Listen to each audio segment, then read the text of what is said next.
Hello, boys and girls. Pearl of Wisdom here, and today am going to talk about whether the Anaheim Ducks are going to make the playoffs or not. That's right, the Anaheim Ducks. Imagine the Anaheim Ducks making the playoffs. There are a lot of people that are on this. They're plus 300 right now to make the playoffs in 2025-26. But before I go on, a little word from our sponsor. Jaime's Body Lube. Jaime's Body Lube. It's the best. There, I said it. No chafing. Okay. So, we're going to look at some of the moves that they made. They look like they're making a push towards wanting to make the playoffs. We're going to look at the roster.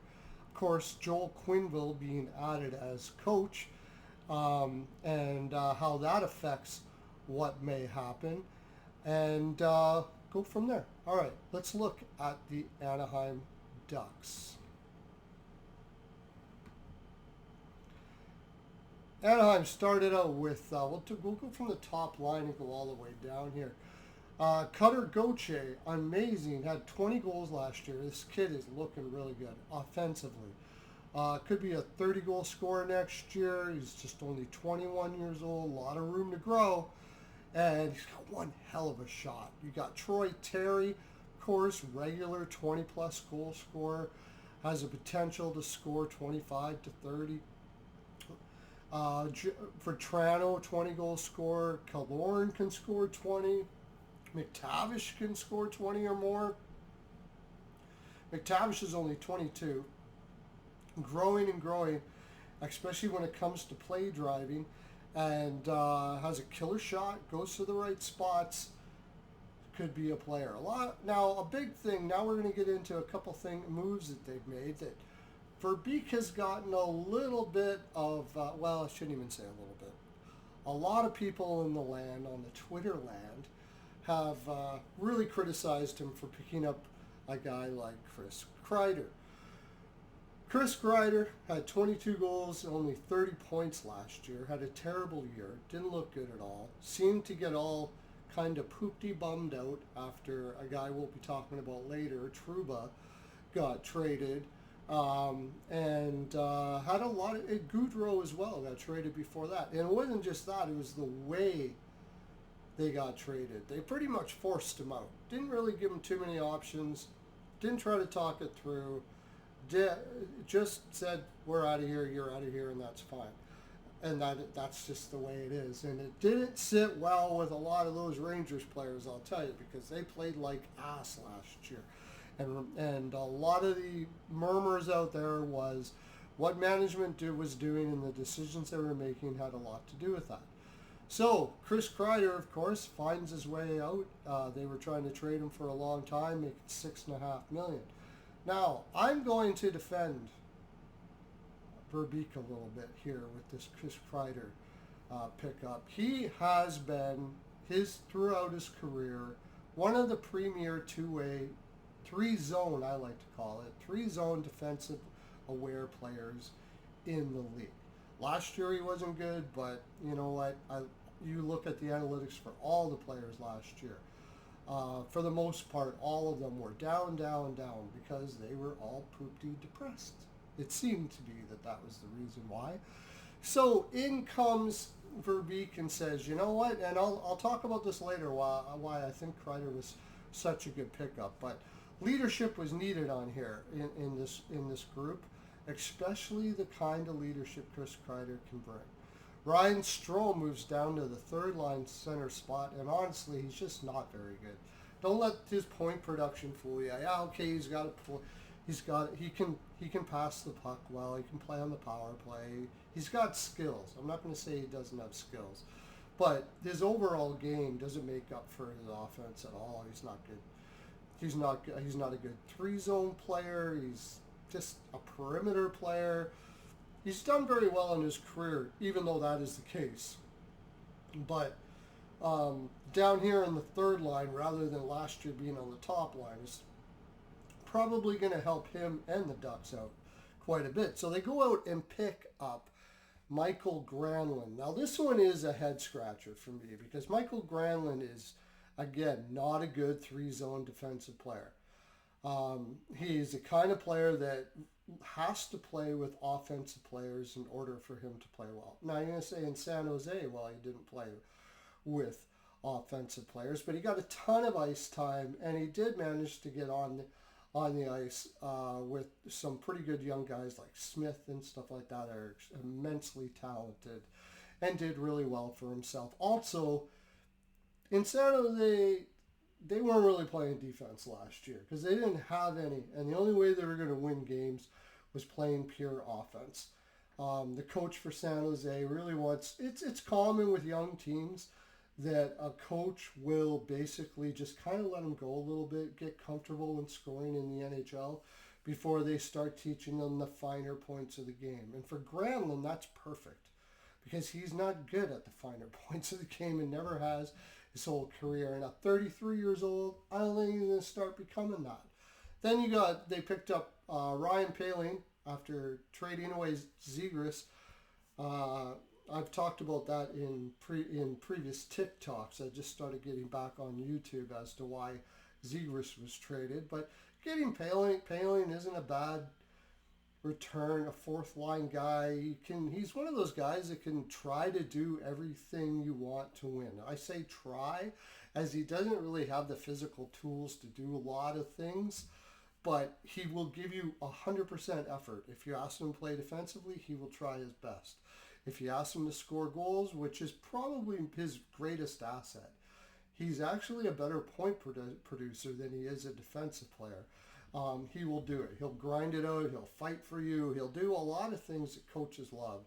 And I think bringing him in here is going to help out with the attitude with a lot. I'm not saying that these kids have a bad attitude, but they're going to see the type of work ethic and dedication to the craft it takes through Poehling to become better themselves. Ryan Poehling probably isn't in the NHL if he doesn't have the will that he has. Sometimes bringing in a player to show will and show what it means to have a will to win in every situation and get better is damn good for your team, and I think they did a good job there. Sam Colangelo and Ross Johnston. Sam Colangelo, he's an interesting player, but he's basically a shoot first guy. Not sure what his upside's going to be offensively. He's still trying to figure it out, which you can say for a lot of these players. On defense, you got Jackson Lacombe, who's just a beast already, 24 and a half. He's 24 and a half years old. That's what I'm trying to say. And he's just turned into a two-way, three-zone defense beast.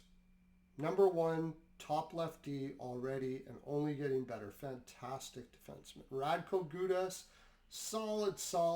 One of my favorites. I'm an analytics person. I pay attention to analytics a lot. That does not mean I don't watch the game. A lot of people will say that. I watch a divorce-worthy amount of hockey. And it doesn't mean that I run just on analytics when applying what I think a team is going to do or not. I'm a professional handicapper. One of the best in I'm on one of the podcasts that was voted best in North America last year. And ever since I started applying analytics to my eye test, I have done extremely well. And one of the things people will say is, because a lot of players that are very physical and can fight and are the kind of players we all love, hit well, block shots, aren't really the greatest overall players. But Radko Gudas is not one of those guys. He does all the things you love to watch and is important to your team as far as physicality is concerned. And he is an excellent three-zone defensive player. One of my faves in the league. Pavel Mintyukov, for 20 years old, this kid's got a ton of upside. Ton. He's still got to figure things out defensively, but he's got time. But his offensive skills are up there with the best of anyone. They're fantastic. I think he's going to be fantastic, and I think he'll figure it out. He's their second left D. Right D, Jacob Trouba, very overrated. I see why Drury traded him. He's not an $8 million player. He's not a top pair right D defenseman. You don't want him in that spot. You don't even really want him on the second pair, but they got young guys coming up that'll take his spot here. The one thing that was good about Jacob Trouba is the guy is passionate about what he does, and I think he brought a lot of energy. Like, he was the captain of the New York Rangers, and he came out and brought energy to the team on the ice and off the ice every single day, and players love him. So his actual play on the ice, he's actually better offensively than he is defensively, but he's not really great at either. However, again, sometimes adding this kind of character to a team is a good thing. It's just good. It's a good way to build up people before games, to show, again, like I was saying with a guy like Ryan Poehling, the kind of character and attitude it takes to win a cup one day and to be a professional NHLer. Something that a lot of players have to learn. Owen Zellweger, I think he's probably going to find his way over to another team eventually here. Good offensive skills, slick little defenseman. He's got a lot of things to figure out on all parts of the game, but that's not uncommon for a 21-year-old. It's just that he's kind of buried on the left side here, and I think eventually he'll be used as trade fodder to fill holes in areas they may feel they need, or maybe even, and then fill it in with more of a veteran player here. Drew Helleson, again, he's actually becoming a pretty good defensive defenseman. He brings all the things that everybody loves, the intangibles, as far as plays hard, hits, plays physical, try to wear down the opponent. Eventually could be a really good playoff guy, but he's got a long way to go as far as three-zone defensive understanding and all of that, as all of these guys do. He's got a huge shot. He's got skills. He's definitely got skills, but the finer points of what it means to play in the NHL, he is a ways away from, for sure. And then, of course, you got Lucas Dostal, who I believe will have a Vezina, at least one in his career. He's absolutely brilliant. So, and they brought in Peter Mrazek to help him out, which is probably better than Gibson, because I think Gibson was a little depressed about being in Anaheim for as long as he has been, and to not have a starter's role, which he said before, in order for him to accept a trade, he wanted to know that he would be the number one guy. And that tells you where his kind of maybe emotional state and head space was, even though he probably tried to mask it as much as he possibly can. Getting a Peter Mrazek in, he knows his spot. He's a backup goaltender. He's fine with being a backup goaltender or a 1B, what have you. And I think both Dostal and Mrazek are from the same country, which usually turns out really well. There's a good chance of some good bonding between the two of them, and Mrazek can help him learn the finer points of being a veteran goaltender as he grows. So, out of all that being said, all of the people that I just mentioned, you heard a lot about they really need help in their three-zone defensive game. You would think Quenneville is going to be able to do that. I try to go back to the Chicago days. You know, you had brilliant guys like Taze and stuff like that. But I always got the impression that Quenneville was more of a coach to just go, an offensive pressure coach, rather, and puck moving from the D, than really a shutdown coach. The guy that's going to play man on man like Carolina or something like that through all three zones. Play 1-3-1s and all that, which might work really well for this team for this year. For instance, when he was in Florida at Quenneville, before the incident happened with Chicago and he had to step down, they were a pure offensive balls out team. I mean, I remember it well because I bet overs like crazy when that year and the year before on them, and I also bet heavy on them to lose in the first round, because that's just not a game that wins in the playoffs. I think for Quenneville, he was basically just working with what he had, And I can get into that. I did other videos on what I thought about Huberdeau and all that, so you can scroll through my video things and you can say that or see that of what I thought at that time.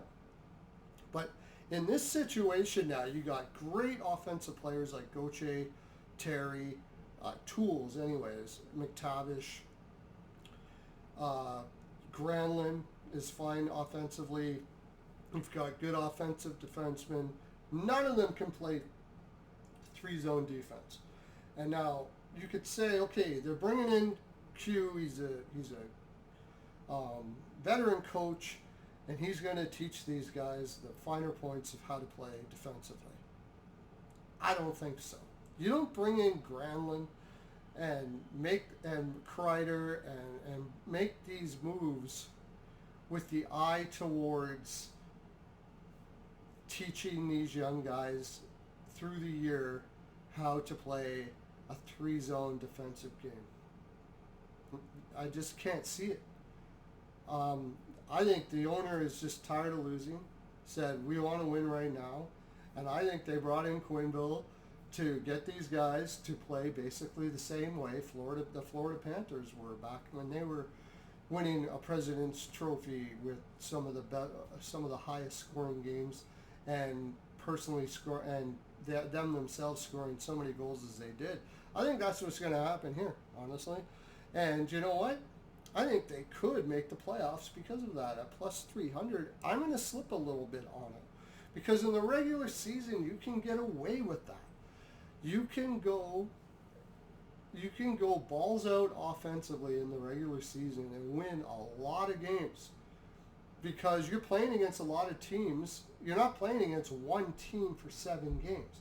You're playing against random teams throughout the year. The other thing that I think will likely happen here is you're going to see Anaheim do really well for like the first 20 games or so, somewhere around there. Try to get a pad of lead as much as possible. And then Q might say, okay guys, we got to start, in practice, we're going to start learning how to play three-zone man-on-man, offensive zone man-on-man, and then a 1-3-1 and all those kind of things like that. So we're more prepared for when we become a playoff team.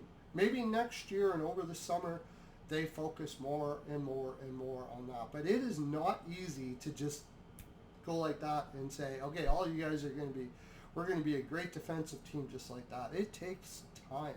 It took the Florida Panthers time.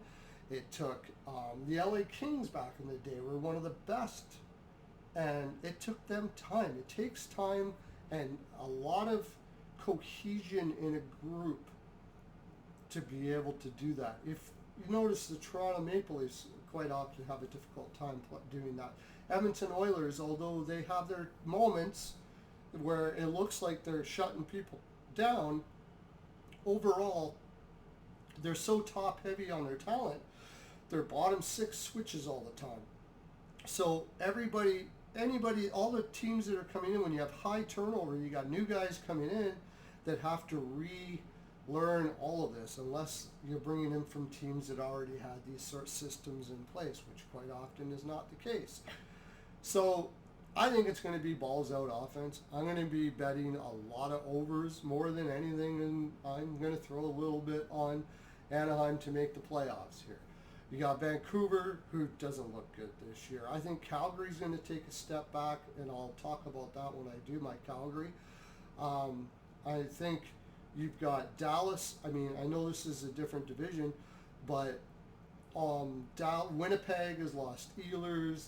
They look like they're going to be maybe taking a step back. So there's more opportunity for a bubble spot in that case, where you might be able to slip in with weaker teams losing players. A lot of that is happening in the West. Edmonton isn't as strong as they were last year as it is right now. Vegas is probably going to be extremely strong with Marner. But overall, I mean, you got San Jose, that's not much. Seattle, really probably not much better than they were last year. There's a lot of teams in their own division that they can feast on and possibly outscore playing an offensive type game to be able to do this. And the other thing you're going to have for Anaheim is you're going to have a lot of Eastern teams coming over, and Anaheim has a reputation for being a bad team. So you're going to have teams coming over from the East, and they're going to be like, we're just playing Anaheim. Most players, they don't keep up on what's going on in the whole rest of the league. They don't know what the other team's lineups are, or how things changed, or even the fact that Anaheim had a 21-point improvement last year. They just know Anaheim hasn't made the playoffs in a long time, and they're generally sucked. So what happens, especially if Anaheim's going to be playing the first game of a road trip, and they haven't been on the road for a long time, is they're going to be surprised by what Anaheim is. And before they know it, they're down 2-0, 3-0, trying to come back. I think you're going to see a lot of that with Anaheim this year. And I think it's possible that they actually very well could make the playoffs. So that's my full 42. Hope you enjoyed it. I know this was long, but I had fun. I hope you did. Perlo's NHL POW. You can catch me on Twitter and talk about anything I'm talking about right now and more. I'd love to see you there. Talk to you later. Okay.